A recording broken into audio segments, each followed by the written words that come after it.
A lot of you probably are thinking, I don't want the government knowing where I'm going, what I'm doing. If I give them too much power, then I'll be a slave to their system. This is relevant now because we're talking about apps that can follow you as they track who does and does not have COVID-19, and the people that you've interacted with. They can follow you and tell you if you were next to them. And then what can they do after that? Steal your liberty.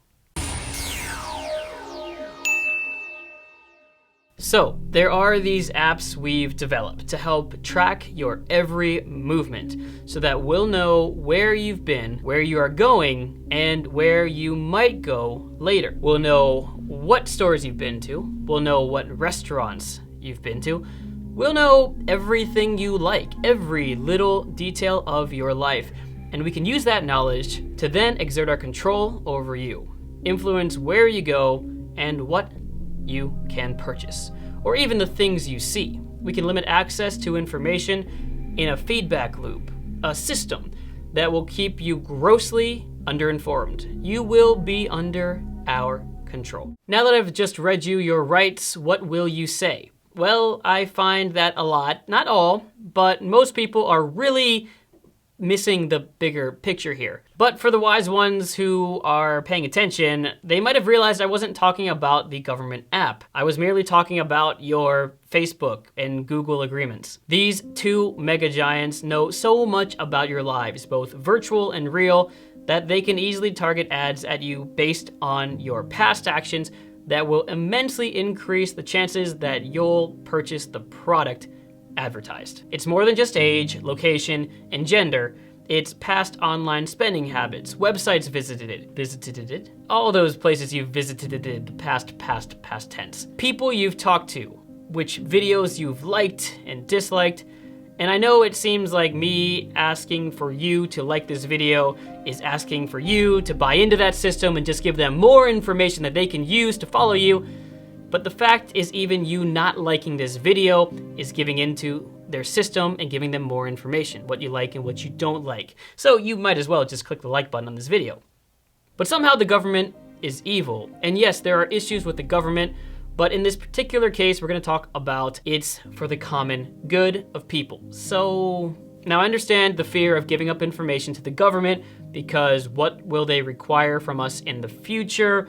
But the truth of the matter is sometimes we need to make that sacrifice. And yes, it is a sacrifice, especially for libertarians out there who distrust the government more than anything, which is weird because some really trust Google. But even the pure libertarians who use VPNs, I'm asking for a little bit of a sacrifice. See, it doesn't seem to matter to people when it's a private company, as if they have your best interests in mind. They don't. They want your attention and or your money. The end, finished, that's it. The governments around the world are trying to end a pandemic. That's what's happening right now. Facebook, as a corporation, couldn't care less. Individuals in the company might, but a company is set up not to save the world, but to extract money and value from it. So yes, it's not always best to put too much trust in the government, but you already put too much trust in these online corporations who have you by the neck. So now that we've talked about this a little bit, I want to kind of go off script and talk about the developments in different parts of the world. China. I saw recently that the Chinese government was installing security cameras outside of the rooms of people who were under the 14-day quarantines.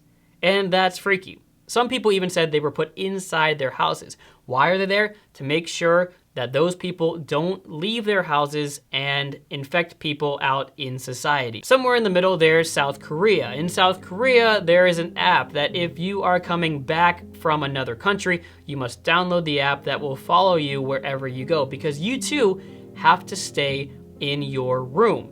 Granted, the difference here is that there's nobody spying on you with a camera. It's just an app that follows you. Of course, you may think just leave your phone at home and you can go outside, but foreigners who have been caught doing that have been deported from South Korea. So there's risk to that as well. And then there's people in Western countries who have been anti-anything that collects data about where you're going and what you're doing, which is the whole point of this, is that yes, I understand the fear of the government and why you don't want to give them too much information, because we don't want to be controlled by them. But you are probably already being controlled by the algorithms on your Amazon account, on your Facebook account, your Google account, your Apple account, whatever account you're using.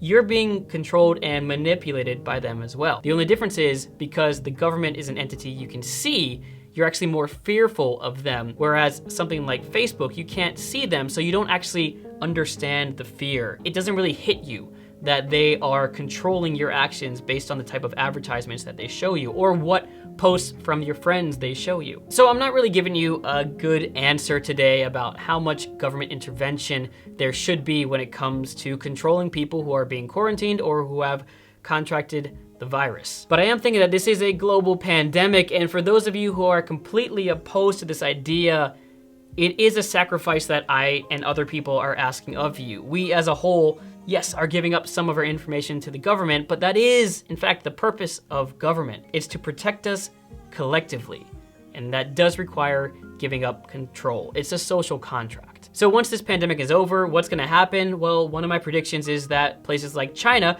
are gonna continue to expand their control.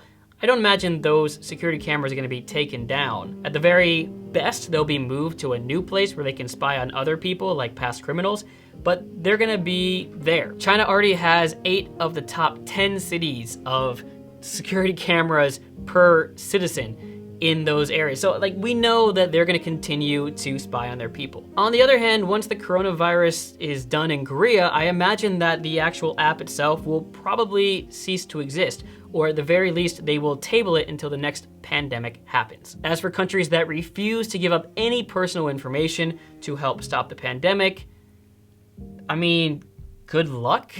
It's kind of a game at this point. You're really rolling the dice. Maybe you'll be okay and you'll be able to stop it without it, but you're not just playing with your lives or the people around you, your family and friends.